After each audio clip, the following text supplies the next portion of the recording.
Chapter 18. The Lord appeared to Abraham near the great trees of Mamre, while he was sitting at the entrance to his tent in the heat of the day. Abraham looked up and saw 3 men standing nearby. When he saw them, he hurried from the entrance of his tent to meet them, and bowed low to the ground. He said, "If I have found favor in your eyes, my lord, do not pass your servant by. Let a little water be brought, and then you may all wash your feet and rest under this tree. Let me get you something to eat, so you can be refreshed and then go on your way, now that you have come to your servant." "Very well," they answered. "Do as you say." So Abraham hurried into the tent to Sarah. "Quick," he said. "get 3 seahs of fine flour and knead it and bake some bread." Then he ran to the herd and selected a choice tender calf and gave it to his servant, who hurried to prepare it. He then brought some curds and milk and the calf that had been prepared and set these before them. While they ate, he stood near them under a tree. "Where is your wife Sarah?" they asked him. "There, in the tent," he said. Then the Lord said, "I will surely return to you about this time next year, and Sarah, your wife, will have a son." Now Sarah was listening at the entrance to the tent which was behind him. Abraham and Sarah were already old and well advanced in years, and Sarah was past the age of childbearing. So Sarah laughed to herself as she thought, "After I am worn out and my master is old, will I now have this pleasure?" Then the Lord said to Abraham, "Why did Sarah laugh and say, 'Will I really have a child now that I am old? Is anything too hard for the Lord? I will return to you at the appointed time next year, and Sarah will have a son.'" Sarah was afraid, so she lied and said, "I did not laugh." But he said, "Yes, you did laugh." When the men got up to leave, they looked down toward Sodom, and Abraham walked along with them to see them on their way. Then the Lord said, "Shall I hide from Abraham what I am about to do? Abraham will surely become a great and powerful nation, and all nations on earth will be blessed through him, for I have chosen him, so that he will direct his children and his household after him to keep the way of the Lord by doing what is right and just, so that the Lord will bring about for Abraham what he has promised him." Then the Lord said, "The outcry against Sodom and Gomorrah is so great, and their sin so grievous, that I will go down and see if what they have done is as bad as the outcry that has reached me. If not, I will know." The men turned away and went toward Sodom, but Abraham remained standing before the Lord. Then Abraham approached him and said, "Will you sweep away the righteous with the wicked? What if there are 50 righteous people in the city? Will you really sweep it away and not spare the place for the sake of the 50 righteous people in it? Far be it from you to do such a thing, to kill the righteous with the wicked, treating the righteous and the wicked alike. Far be it from you. Will not the judge of all the earth do right?" The Lord said, "If I find 50 righteous people in the city of Sodom, I will spare the whole place for their sake." Then Abraham spoke up again. "Now that I have been so bold as to speak to the Lord, though I am nothing but dust and ashes, what if the number of the righteous is 5 less than 50? Will you destroy the whole city because of 5 people?" "If I find 45 there," he said, "I will not destroy it." Once again he spoke to him. "What if only 40 are found there?" He said, "For the sake of 40, I will not do it." Then he said, "May the Lord not be angry, but let me speak. What if only 30 can be found there?" He answered, "I will not do it if I find 30 there." Abraham said, "Now that I have been so bold as to speak to the Lord, what if only 20 can be found there?" He said, "For the sake of 20, I will not destroy it." Then he said, "May the Lord not be angry, but let me speak just once more. What if only 10 can be found there?" He answered, "For the sake of 10, I will not destroy it." When the Lord had finished speaking with Abraham, he left, and Abraham returned home. Chapter 17. After 6 days, Jesus took with him Peter, James, and John, the brother of James, and led them up a high mountain by themselves. There he was transfigured before them. His face shone like the sun, and his clothes became as white as the light. Just then there appeared before them Moses and Elijah talking with Jesus. Peter said to Jesus, "Lord, It is good for us to be here. If you wish, I will put up 3 shelters, one for you, one for Moses, and one for Elijah." While he was still speaking, a bright cloud enveloped them, and a voice from the cloud said, "This is my Son whom I love. With him I am well pleased. Listen to him." When the disciples heard this, they fell face down to the ground, terrified. But Jesus came and touched them. "Get up," he said. "Don't be afraid." When they looked up, they saw no one except Jesus. As they were coming down the mountain, Jesus instructed them, "Don't tell anyone what you have seen, until the Son of Man has been raised from the dead." The disciples asked him, "Why then do the teachers of the law say that Elijah must come first?" Jesus replied, "To be sure, Elijah comes and will restore all things, but I tell you, Elijah has already come, and they did not recognize him, but have done to him everything they wished. In the same way the Son of Man is going to suffer at their hands." Then the disciples understood that he was talking to them about John the Baptist. When they came to the crowd, a man approached Jesus and knelt before him. "Lord, have mercy on my son," He said, "He has seizures and is suffering greatly. He often falls into the fire or into the water. I brought him to your disciples, but they could not heal him." "O unbelieving and perverse generation," Jesus replied, "how long shall I stay with you? How long shall I put up with you? Bring the boy here to me." Jesus rebuked the demon, and it came out of the boy, and he was healed from that moment. Then the disciples came to Jesus in private and asked, "Why couldn't we drive it out?" He replied, "Because you have so little faith. I tell you the truth, if you have faith as small as a mustard seed, you can say to this mountain, 'Move from here to there,' and it will move. Nothing will be impossible for you." When they came together in Galilee, he said to them, "The Son of Man is going to be betrayed into the hands of men. They will kill him, and on the 3rd day he will be raised to life." And the disciples were filled with grief. After Jesus and his disciples arrived in Capernaum, the collectors of the 2 drachma tax came to Peter and asked, "Doesn't your teacher pay the temple tax?" "Yes, he does." he replied. When Peter came into the house, Jesus was the first to speak. "What do you think, Simon?" he asked. "From whom do the kings of the earth collect duty and taxes? From their own sons or from others?"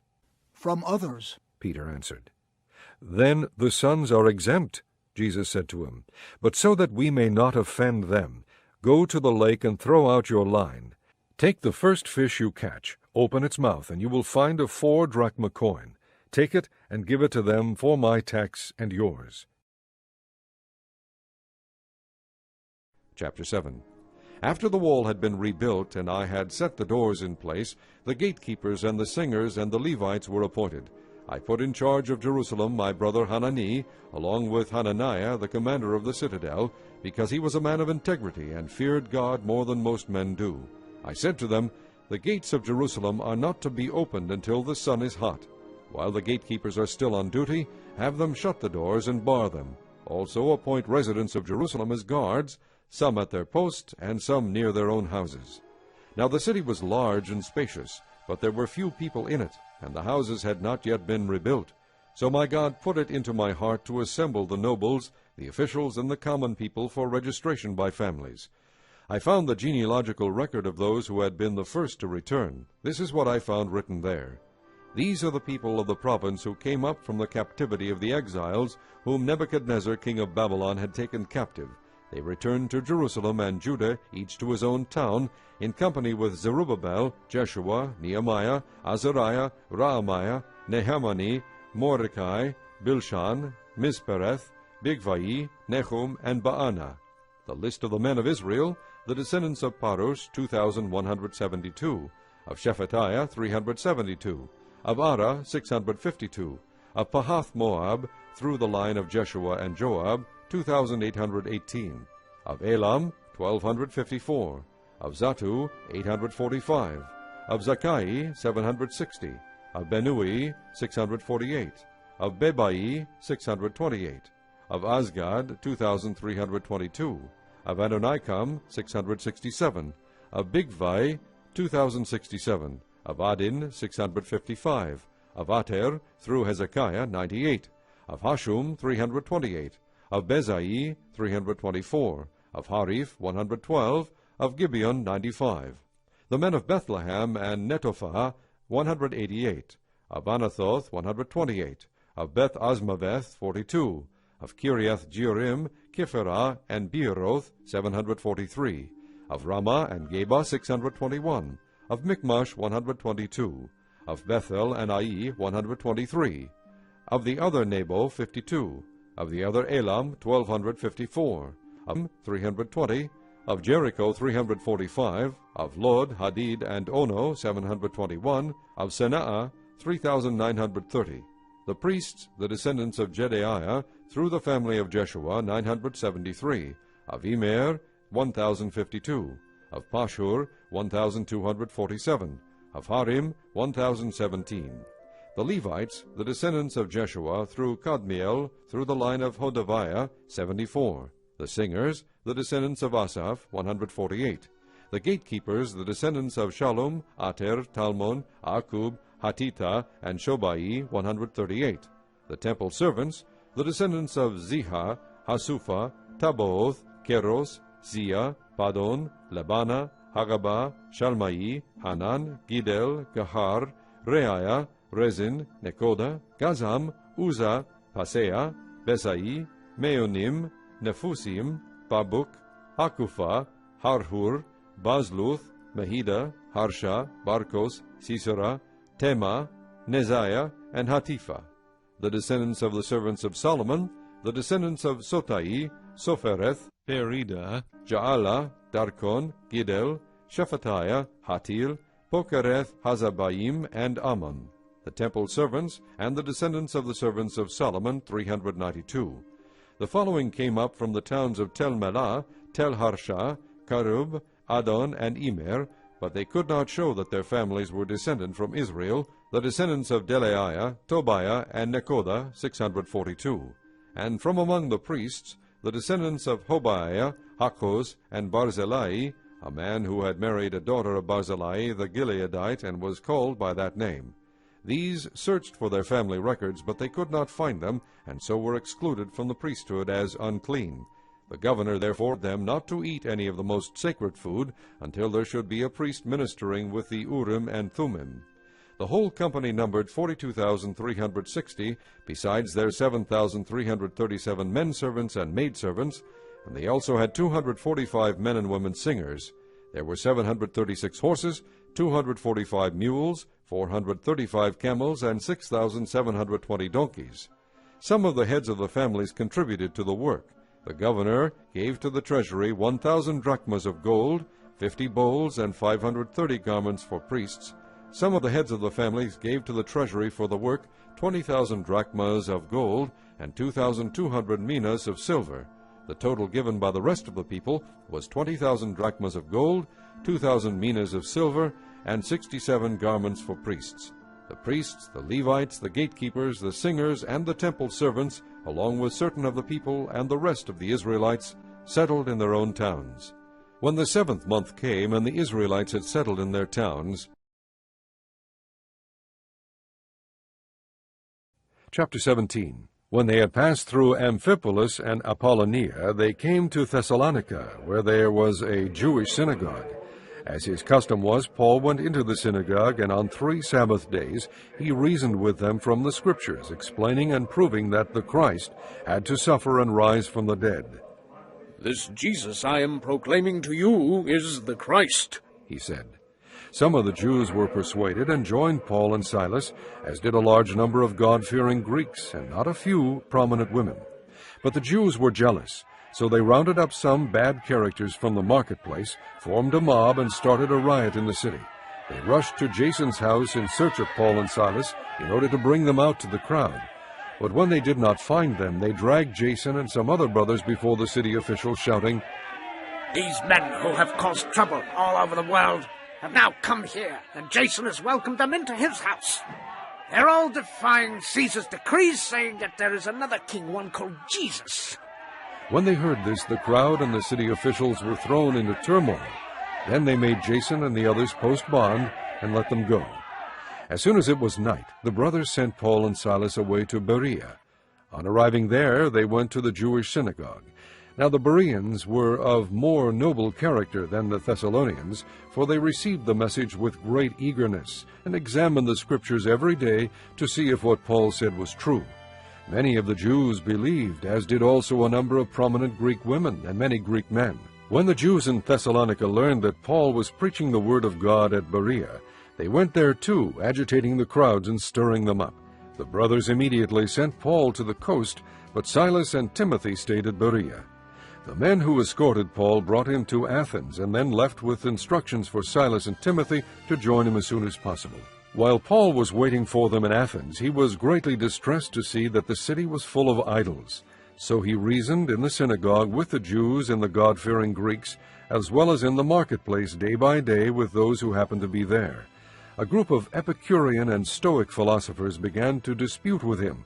Some of them asked, "What is this babbler trying to say?" Others remarked, He seems to be advocating foreign gods. They said this because Paul was preaching the good news about Jesus and the resurrection. Then they took him and brought him to a meeting of the Areopagus, where they said to him, "May we know what this new teaching is that you are presenting? You are bringing some strange ideas to our ears, and we want to know what they mean." All the Athenians and the foreigners who lived there spent their time doing nothing but talking about and listening to the latest ideas.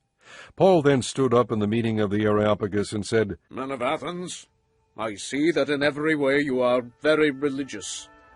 For as I walked around and looked carefully at your objects of worship, I even found an altar with this inscription, 'To an unknown God.' Now what you worship as something unknown, I am going to proclaim to you. The God who made the world and everything in it is the Lord of heaven and earth, and does not live in temples built by hands. And he is not served by human hands, as if he needed anything, because he himself gives all men life and breath and everything else. From one man he made every nation of men, that they should inhabit the whole earth. And he determined the time set for them, and the exact places where they should live. God did this so that men would seek him and perhaps reach out for him and find him, though he is not far from each one of us. For in him we live and move and have our being. As some of your own poets have said, we are his offspring.